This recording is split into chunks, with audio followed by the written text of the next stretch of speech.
This is Amy Chavis. Kat is not with us today, but she will be back next time. And we're talking about Twitter and how to maximize your use of Twitter to get your name and your brand out there. So the first thing is to optimize your profile. Make sure that you have your profile kind of on brand. You want to make sure, here we go. You want to make sure it's professional looking. Keep it on brand. Make sure you use keywords in your biography. Note your location and your website. So, you want folks to know where you work at, where you're coming from.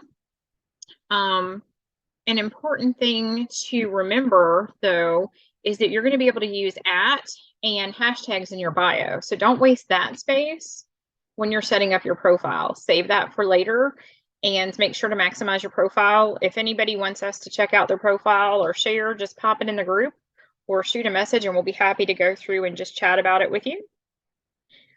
Make sure, you turn notifications on so you can respond and engage quickly. I know a lot of folks get just way too many notifications, cut them off. But even if you're going to cut them off, once you have something going out, stay and engage. Make sure that you respond back to those folks who are taking the time to respond.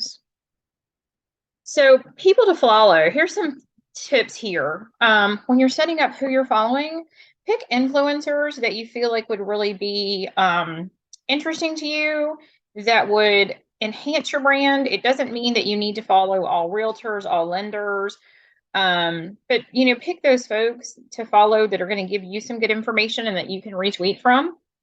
Follow news, different things of interest, maybe things in your area, and then inspirational profiles. So of course, follow your friends, follow your family, people that you find interesting. But here are three different groups to follow that will help out when you're trying to grow your Twitter and grow your business from Twitter. And then making use of the lists. So sort your people into categories using the list. It makes it really easy for you to find good content and specific topics. So when you're going in, put your followers together. So say that you have, and I'm just making this up, but say that you're following a bunch of lenders because you want to know what's going on in the lending world. Put them together as one group or list, and then look for topics that you can retweet, share, or just expand upon on your Twitter profile. That'll help you find good content, and it'll make it a whole lot easier instead of just scrolling through.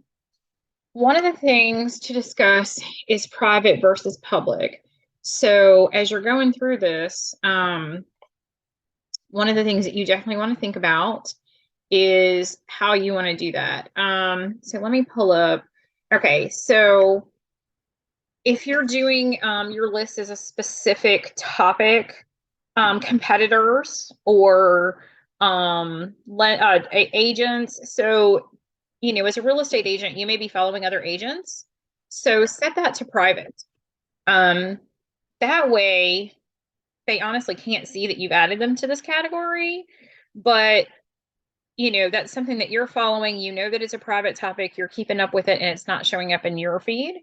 And then public, you could create something, maybe it's information on influencers who do social media marketing, maybe it's lenders, but set those to public. And that'll help out as well and help you keep your list together and be able to search quicker and curate information faster. Time-wise, you should spend at least a half an hour weekly curating quality content to tweet out. So when you're doing your time blocking or your lists, put together a half an hour each week, and then we'll get to it in a minute, but you can schedule your tweets so that you're not having to keep up with that all day. Some of the tools that you can use to leverage your tweets are TweetDeck, Hootsuite, and Buffer. So, and this slide deck will be available for you guys in the files later today, but those are 3 to check out and see what you think, and they can help you out with the scheduling. So what should you post? You need to be posting a mix of retweets, commented and curated content. So if you've got content that you've created that needs to be out there with your retweets, things that people are commenting on, share that, and then your original content. So make sure that you are putting some things out there that are just yours. But this is one of the places that sharing will definitely get you more interest.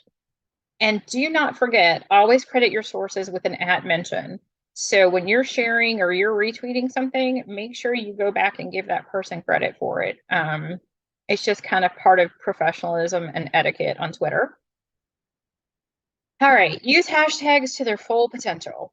So when you are using hashtags, you can use some that are cute or get attention. That's fine, you know, like crazy hair, don't care, whatever.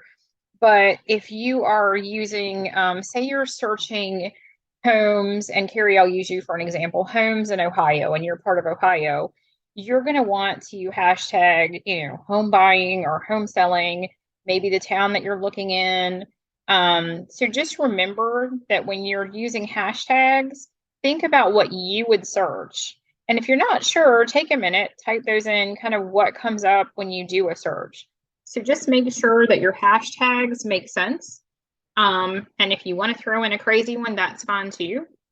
The other thing on Twitter is they're not looking for like 30 hashtags. They're looking for like 3, 4, 5.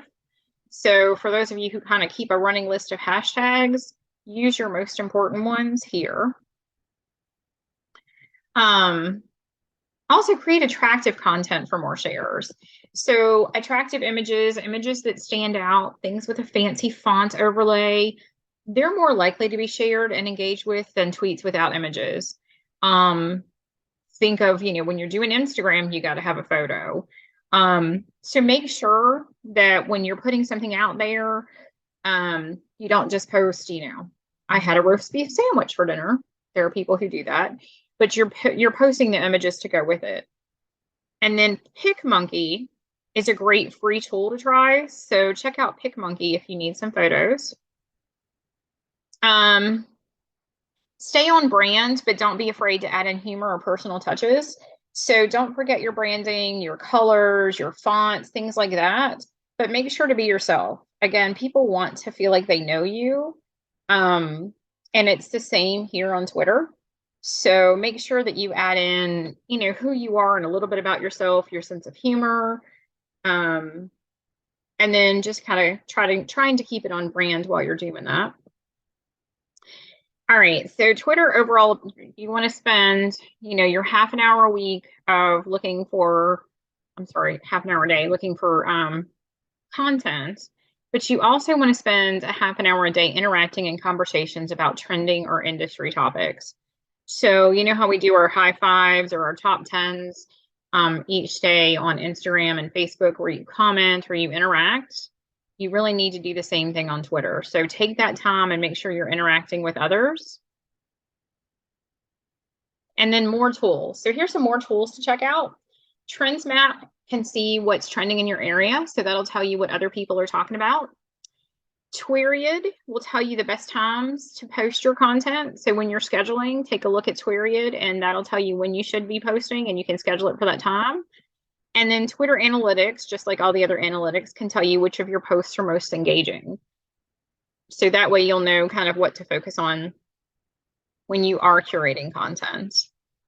Don't forget to promote your Twitter profile. So add your Twitter handle to your business cards, your email signatures, your website, blog, Facebook, LinkedIn, Google, Instagram, social media platforms. Also, if you have branded swag, that's another place you can put your Twitter handle. So if you are relying on Twitter and Twitter is a platform that you really want to focus on, make sure that you get it out there. Make sure that your Twitter handle is anywhere that you would post your other social sites or your website. That's really important.